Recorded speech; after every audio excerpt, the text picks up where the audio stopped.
Darren mengangkat kepalanya, kemudian tertegun sejenak sebelum menjawab. Kamar ini adalah kamarnya Darren dan Jarana. Meskipun Jarana sudah tidak ada, tapi Darren merasa kalau Jarana selalu ada di sekitarnya dan memperhatikan setiap aktivitasnya. Masuklah, jawab Darren pelan. Ia beringsut kemudian duduk bersandar di kepala ranjang. Punggungnya disangga oleh sebuah bantal. Hani tersenyum senang. Ia merasa kalau Darren akan mengizinkannya tidur di kamar itu. Hani pun berjalan pelan, dengan hati mulai berbunga-bunga. Hani sengaja memakai baju piyama tanpa lengan. Saat Hani beringsut untuk naik ke atas ranjang, Darren pun menatap dan menghentikannya. Duduk, aku mau bicara. Tutur Darren membuat pergerakan Hani yang hampir merebah langsung terhenti. Hani pun tak jadi terlentang. Ia duduk dengan hati yang mulai tak nyaman di bibir ranjang, tak jauh dari Darren. Setelah beberapa menit berlalu, Darren tak kunjung membuka mulutnya untuk melanjutkan perbincangan. Sementara Hani sesekali menatap mata Darren, menunggu apa yang akan dikatakan suaminya itu. Ternyata hela nafas berat dari bibir Darren sebelum memulai berbicara. Ia sudah menimbang-nimbang baik buruk tentang hal yang akan disampaikannya pada Hani selaku istrinya. Meski hanya istri sebatas status. Kamu tahu sendiri kan, perusahaan akhir-akhir ini mengalami kerugian. Bahkan nasibnya tinggal menghitung hari. Aku sama Ipan sudah berdiskusikan hal ini. Kami sudah sepakat untuk menjual rumah masing-masing untuk menambal kerugian perusahaan. Meski hasilnya juga belum tentu cukup, tapi tak ada salahnya mencoba. Tutur Darren menjelaskan. Ia tak menatap mata Hani, tapi menunduk dengan sisa-sisa kepedihan yang menggelayut di kedua matanya. Sedih karena harus kehilangan Jarana, beserta rumah yang penuh kenangan bersamanya. Maksud kamu, rumah ini akan dijual gitu? Terus kita tinggal di mana? Tanya Hani seolah keberatan dengan rencana suaminya itu. Tahu padahal rumah itu adalah rumah pemberian Aji untuk Jarana dan Darren. Jadi bukan sepenuhnya milik Darren. Iya, aku gak punya pilihan. Lagi pula tidak ada lagi yang bisa dijual selain rumah ini. Kita bisa tinggal sementara di rumah mama. Atau kalau kamu mau, kamu tinggal saja di apartemen milikmu, jawab Darren. Aku gak mau tinggal bareng keluarga Mas. Gak nyaman. Apalagi serumah rame-rame kayak gitu. Lebih baik kita tinggal di apartemenku saja. Ya, tawar Hani. Aku juga gak nyaman tinggal di apartemen bareng ayah sama ibumu. Terus Mbok Darmi sama Astri. Mereka gimana nasibnya? Sementara di apartemenmu juga sudah ada asisten rumah tangga. Kalau di rumah mama, Mbok Darmi bisa mengerjakan pekerjaan rumah. Sementara Biasi fokus mengurus mama. Darren menimpali. Tapi Mas, Hani berusaha kembali berbicara. Kalau kamu keberatan, kita tinggal masing-masing saja dulu. Aku di rumah mama, kamu di apartemen. Potong Darren menyelah. Aku mau tinggal sama kamu sama Kalista juga, timpal Hani. Tapi aku juga gak mau tinggal bareng keluarga Mas, kekeh Hani. Han, keluarga aku itu sedang ditimpa ujian terus-terusan. Mulai dari perusahaan yang bermasalah, kepergian papa, kepergian Jarana, dan calon bagiku. Lalu sekarang kondisi mama juga memprihatinkan. Dia hanya terdiam di kursi roda tanpa bisa melakukan apapun. Jiwanya terganggu. Dia depresi berat. Aku ini sekarang menjadi pengganti papa yang harus selalu menjaganya. Dia tanggung jawabku Kalau kamu mau, kamu ikut aku tinggal sama mama dan kita rawat dia masing sama-sama. Kalau tidak, terserah kamu mau gimana. Tutur Darren tegas. Hani terdiam. Dia dilanda dilema. Selama ini, Hani begitu tak nyaman berkomunikasi, apalagi tinggal berdekatan dengan keluarga Darren, yang notabene tidak menyetujui hubungannya dengan Darren dulu. Tapi di sisi lain, Hani pun tak ingin berjauhan dengan Darren. Semua yang dilakukannya pada Jarana semata-mata agar ia bisa tinggal leluasa dengan Darren dan menjadi satu-satunya ratu di rumah itu dan di hati Darren. Sudahlah, lebih baik sekarang kamu tidur. Kamu bisa pikirkan dulu keputusan apa yang akan kamu ambil. Lagi pula, masih ada waktu sampai rumah ini terjual, ujar Darren sebelum Hani memberikan jawaban. Oh ya, kamu sebaiknya tidur di kamar kamu. Malam ini aku ingin tidur berdua dengan Kalista. Lanjut Darren membuat Hani terperangah dan langsung menoleh. Tapi mas, jawab Hani. Keluarlah, aku ingin tidur. Potong Darren sambil kembali merebahkan tubuhnya di samping Kalista yang sama sekali tidak terganggu dengan suara percakapan kedua orang tuanya. Dengan muka yang ditekuk, Hani pun turun dari ranjang dengan kasar. Ia berjalan menuju keluar kamar dengan langkah kaki yang sengaja dihentakkan. Meski mencoba untuk terlihat lebih baik di mata Darren, namun pada akhirnya sifat aslinya Hani tetap keluar juga. Hani masuk ke dalam kamarnya dengan kesal. Ia langsung menghambur ke atas ranjang dengan kasar dan menenggelamkan wajahnya di bawah bantal. Hani berteriak, meluapkan emosinya yang meletup-letup dalam dada. Semua ini gara-gara Jarana. Andai Jarana tak pernah hadir dalam kehidupanku dan Darren, pasti aku dan Darren sudah bahagia saat ini. Sayangnya, dia malah datang dan merusak segalanya. Bahkan kini, setelah Jarana mati pun, aku tetap tidak bisa menjadi milik Darren seutuhnya. Sial. Hani menggerutu, seraya melemparkan bantal dan guling ke sembarangan arah. Hingga kamarnya pun menjadi berantakan bak kapal pecah. Di kamar sebelahnya, Darren kembali menyamping menatap wajah mungil Kalista. Wajah yang tak ada sedikit pun kemiripan dengannya. Namun, Darren tak pernah sedikit pun meragukan Kalista adalah anaknya. Ia percaya penuh pada Hani dengan bukti yang diperlihatkannya dulu. Sayang, kamu kangen ya sama Bunda? Ayah juga kangen banget sama Bunda. Biasanya Bunda selalu bobo di sini, di samping Lista. Tapi sekarang, Bundanya sudah tidak ada. Bunda sudah tenang di alam sana. Doain Bunda ya. Semoga suatu saat nanti kita bisa berkumpul lagi bersama-sama di surga. Darren bertutur pelan, seraya membelai pipi Kalista lembut. Bibirnya bergetar, menahan tangis yang hampir saja pecah. Seminggu berlalu sejak kepergian Jarana. Darren belum bisa sedikit pun tak memikirkan istrinya itu. Setiap detak jantungnya selalu ada nama Jarana. Di setiap hela nafasnya selalu terucap Jarana. Dan setiap langkah kakinya, bayangan Jarana selalu mengikuti. Entah kapan Darren bisa melupakan wanita yang begitu dicintainya itu. Mungkin setahun, puluhan tahun, atau bahkan selamanya. Pagi ini, Hani bangun lebih awal dari biasanya.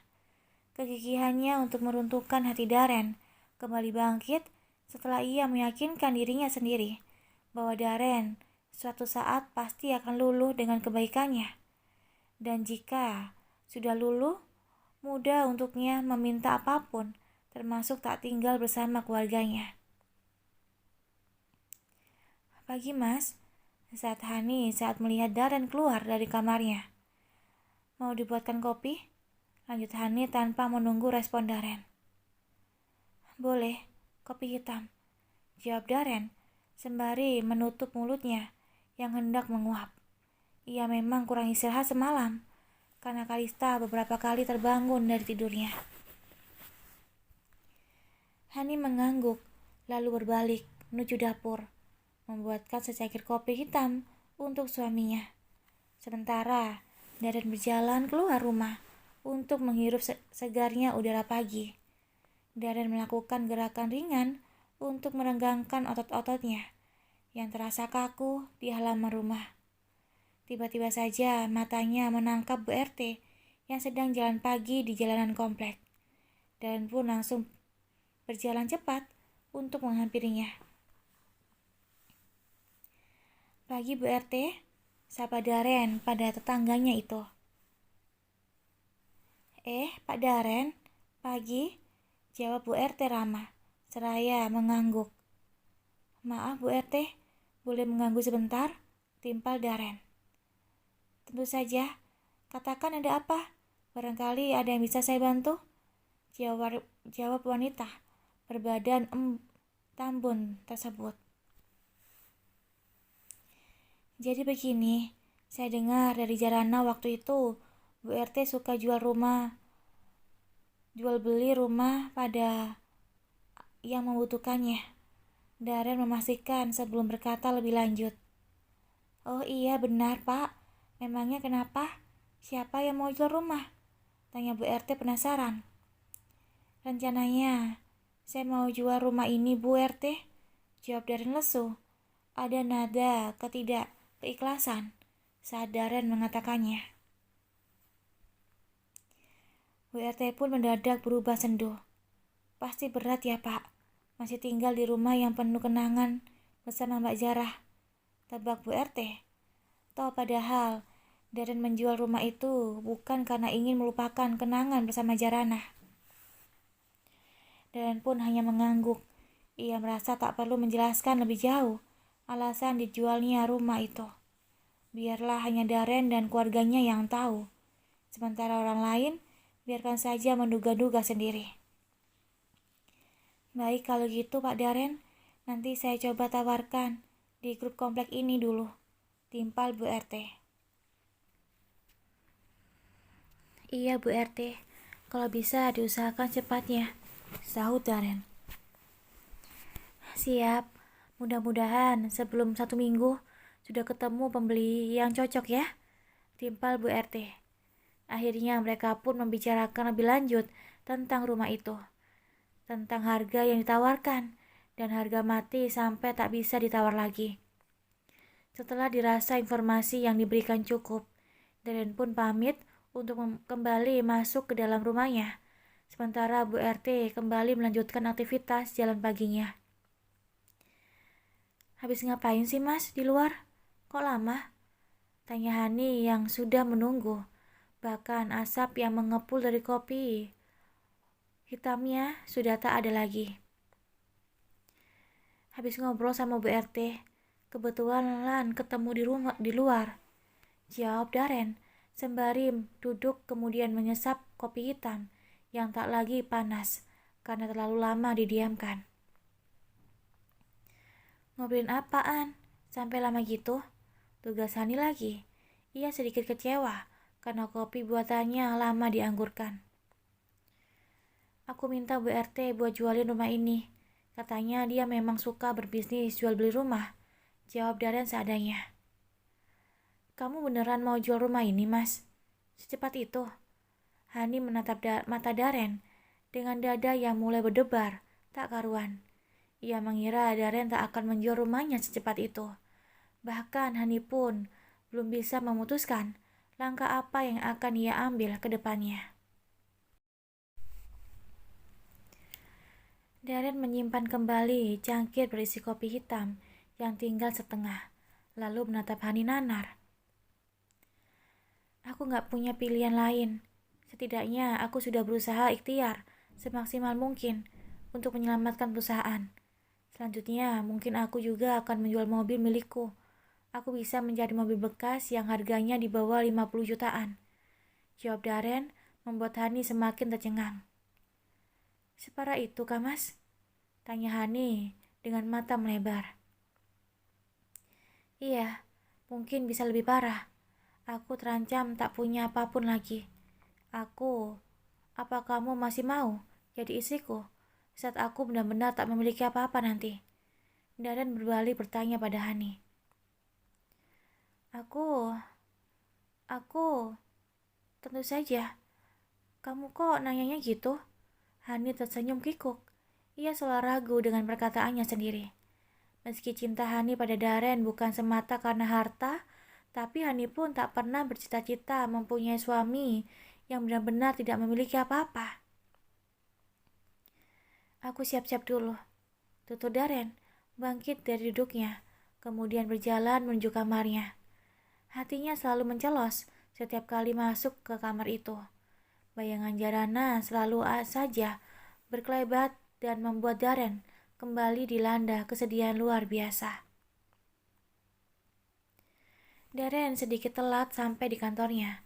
Rasa sedih yang dirasakannya mampu membuat semangatnya porak-poranda. Ia masih sulit untuk menetralkan perasaannya dan mencoba berdamai dengan kenyataan. Meski pada akhirnya ia tetap memaksakan diri datang ke kantor yang mungkin tinggal menghitung hari. Bro, gimana rencana jual rumah? Tanya Daren saat sampai di meja kerja Ipan. Jadilah, masa nggak jadi? Gue kemarin udah datang ke kantor redaksi, minta ngiklaninin rumah gue. Untung gue punya fotonya. Ucap Ipan terlihat tulus, tanpa beban. Daren tersenyum kaku. Ia sungguh merasa malu pada ketulusan hati Ipan. Padahal rumah milik Ipan pun pasti memiliki kenangan tersendiri.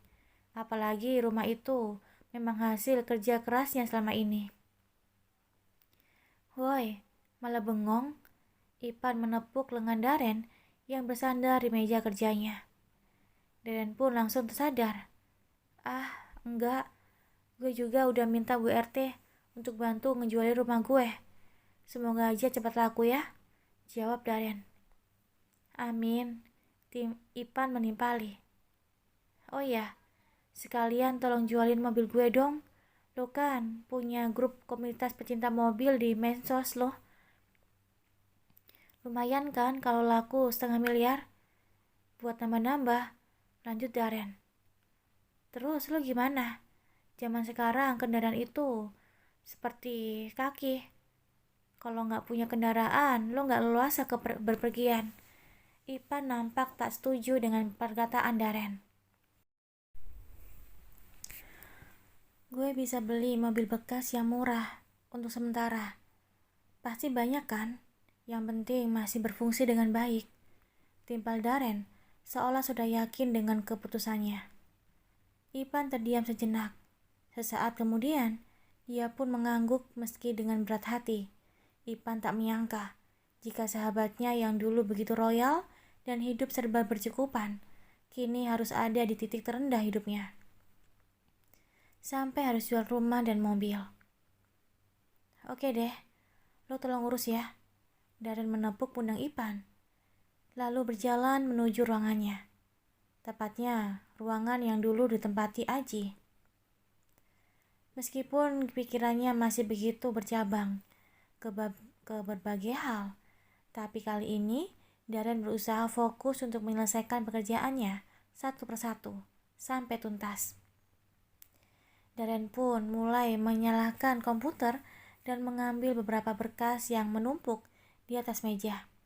Ia menyibukkan diri dengan pekerjaannya hingga tak ingat waktu. Bahkan kini sudah menjelang sore. Saat mengangkat kepalanya, Daren mendapati jam dinding sudah menunjukkan ke angka 5 sore. Ia bahkan melupakan makan siangnya. Karena saat istirahat tadi, Daren hanya melaksanakan sholat duhur, kemudian melanjutkan pekerjaannya, meski Ipan sudah mengajaknya ke kantin. Daren pun mematikan komputernya. Kemudian, dia bersiap untuk pulang. Di luar ruangannya pun, pada karyawan sudah meninggalkan meja kerjanya. Masing-masing termasuk Ipan. Meski masih ada 2-4 orang yang masih berada di belakang komputernya yang masih menyala. Sore ini, Darren tak mampir ke rumah Sarah karena rasa lelah yang begitu mendera tubuhnya. Ia pun memutuskan untuk membelokkan mobilnya ke arah rumahnya langsung. Saat turun dari mobil, Darren melihat Kalista yang sedang disuapi oleh Asri di halaman. Ia kembali tertegun. Bayangan Jarana yang selalu menyambut kedatangannya sambil membawa Kalista di pangkuan, terus menari-nari di pelupuk matanya. Hingga setelah beberapa saat, Darren pun menyadari bahwa Jarana kini sudah tenang di alam sana. Darren menggelengkan kepalanya untuk melupakan sejenak bayang-bayang wanita yang masih begitu bertahta di hatinya itu.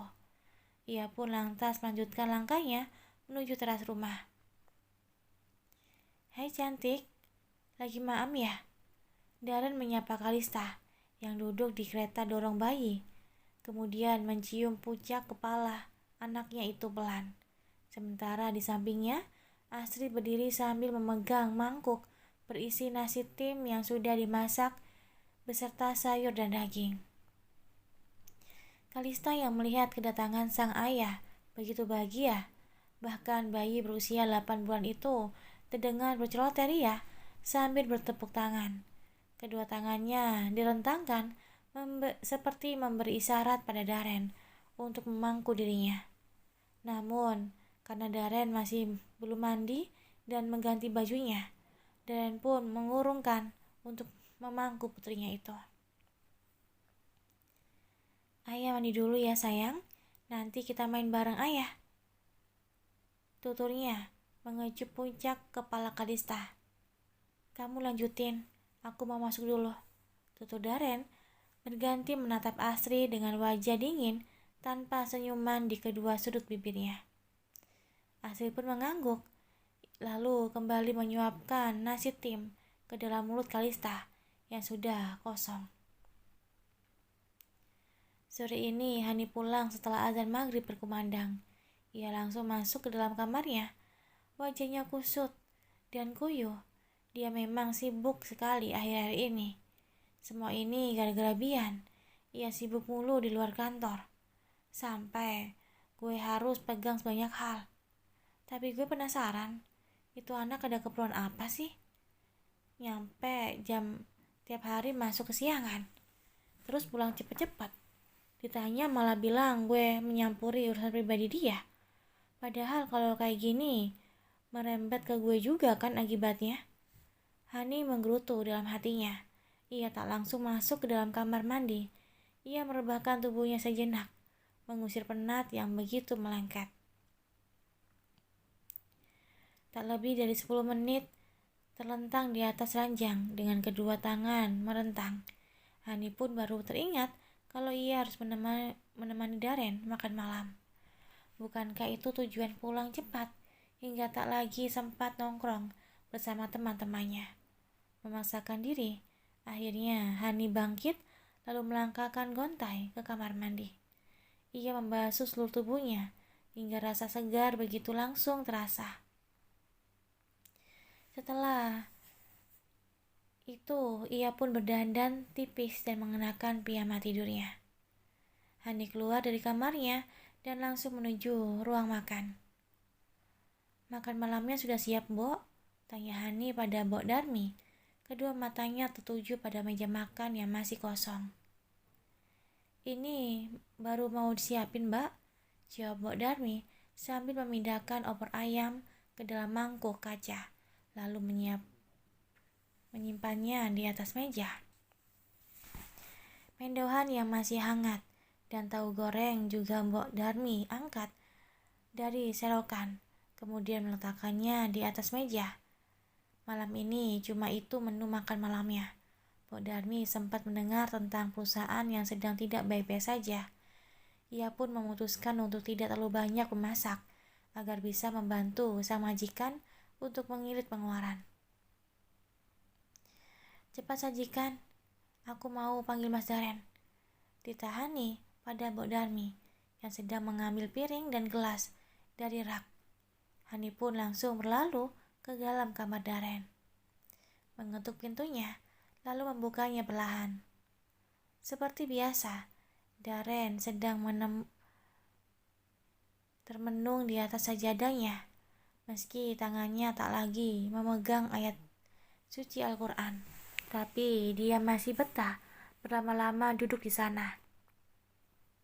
Pikirannya mengembara jauh mengingat momen demi momen kebersamaannya dengan Jarana, hingga begitu terasa remas menggumpal daging di dalam dadanya. Darren bingung, entah harus bagaimana ia meluapkan kerinduannya pada Jarana yang sudah sangat menggebu. Ia rindu, benar-benar rindu. Rindu yang tak akan pernah selesai karena sang pujaan tak dapat lagi terjangkau olehnya. Hingga Darren hanya bisa memanjatkan ribuan doa agar ia diberi kekuatan dan kesabaran dalam ujian besar ini. Mas, makan malam dulu yuk. Hani masuk ke dalam kamar setelah dirasa Darren telah sedikit tersadar dari lamunannya. Darren mengangguk pelan, lalu ia berdiri dengan lesu dari sajadah yang dibiarkannya tetap tergelar. Setelah membuka baju koko, Darren pun mengikuti Hani ke ruang makan. Seperti malam sebelumnya, Hani kembali melayani Darren, mengambilkan nasi beserta lauknya. Barulah ia duduk di kursi sebelah Darren, kursi yang biasanya Jarana tempati. Kamu bisa pikirkan mau ambil keputusan apa? Tanya Darren menatap Hani. Darren masih membiarkan makanan di depannya tak tersentuh. Aku bingung mas, aku mau kita tetap tinggal bersama, tapi aku gak mau tinggal bareng keluargamu, jawab Hani jujur. Darren menghela nafas panjang. Cepat putuskan, besok sudah ada orang yang mau lihat-lihat rumah ini.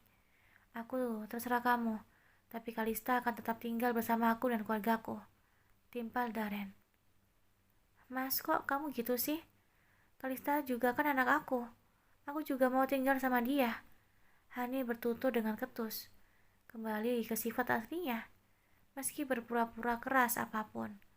Yang namanya kepura-puraan tetap akan terlihat juga. Berbeda jika Hani memang tulus ingin benar-benar berubah. Ya kalau gitu, kamu ikut tinggal di rumah mama. Turunkan keegoisanmu sedikit saja, timpal Darren. Hani terdiam.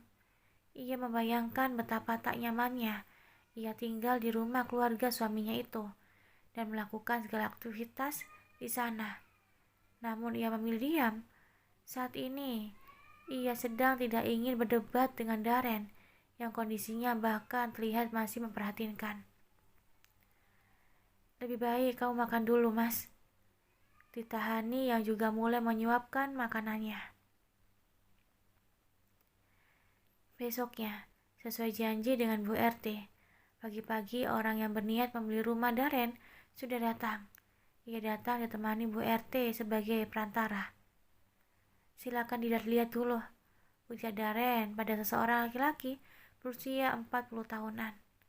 Laki-laki itu masuk ke dalam rumah dan mengedarkan pandangannya ke seluruh ruangan. Ia diajak Darren untuk melihat ruangan demi ruangan yang ada di rumah itu. Bu Darmi dan Astri yang baru tahu rencana majikannya akan menjual rumah itu terlihat sedih. Mereka tak menyangka semua itu akan terjadi pada kehidupan mereka setelah Jarana tiada. Saya pikir-pikir dulu, nanti saya negosiasikan lagi harganya kalau memang deal akan membelinya, ujar lelaki yang mengenakan jas hitam itu setelah melihat semua ruangan. Baik pak, terima kasih banyak, jawab Darren seraya menjabat lengan lelaki berkumis sebal itu. Mari Pak Darren, pamit Bu RT, mengikuti langkah laki-laki yang dibawanya keluar rumah. Darren memperhatikan punggung kedua orang di depannya hingga menghilang dari pandangan. Setelahnya ia masuk ke dalam rumah dan duduk lemas di sofa. Helahan demi helahan, nafas pelan keluar dari mulutnya. Berat, sungguh berat, keputusan yang telah diambilnya untuk menjual rumah itu. Darren merasa harus siap mengikhlaskan bangunan kokoh yang penuh kenangan manis dan indah bersama istri tercintanya. Mas, apa tidak sayang? Rumah ini mau dijual. Hani yang sudah bersiap untuk berangkat bekerja, berdidik sejenak di samping Darren. Lebih sayang lagi kalau perusahaan tidak bisa diselamatkan. Berapa puluh karyawan yang akan kehilangan mata pencariannya. Mudah-mudahan saja suatu saat aku bisa kembali membeli rumah ini. Darren menatap nanar ke seluruh penjuru rumah. Matanya pun menyapu Asri dan Mbok Darmi yang sedang menatap sendu ke arah majikannya itu. Darren pun tersenyum tipis pada keduanya. Mbok, Astri, mungkin kedepannya saya pindah ke rumah mama. Apa kalian bersedia untuk ikut? Tanya Darren menatap keduanya. Mbok Darmi dan Astri saling pandang, seolah meminta pendapat sama lain. Mbok Darmi teringat pesan terakhir Jarana untuk selalu menjaga Darren dan Kalista. Begitupun dengan Astri yang terlanjur menyayangi anak majikannya itu. Saya bersedia, Tuan. Jawab Mbok Darmi yakin. Saya juga, Tuan, timpal Astri. Darren tersenyum sambil mengucapkan terima kasih, sementara Hani dan yang di sisinya merasa salah tingkah. Ia masih belum bersedia untuk ikut tinggal bersama keluarga Darren. Darren pun bangun dari duduknya untuk bersiap berangkat kerja. Ia masuk ke dalam kamar, mengganti baju dan mematung penampilannya di depan cermin. Saat mencabut ponsel dari kabel casan, Darren melihat pesan yang belum dibaca. Ia pun lekas membukanya. Apa benar Anda berniat menjual rumah? Kalau benar, saya berminat untuk membelinya. Saya akan membeli melebihi dari harga yang Anda tawarkan. Darren mengerit membaca pesan dari nomor tanpa nama tersebut. Siapa orang ini? Gumam Darren.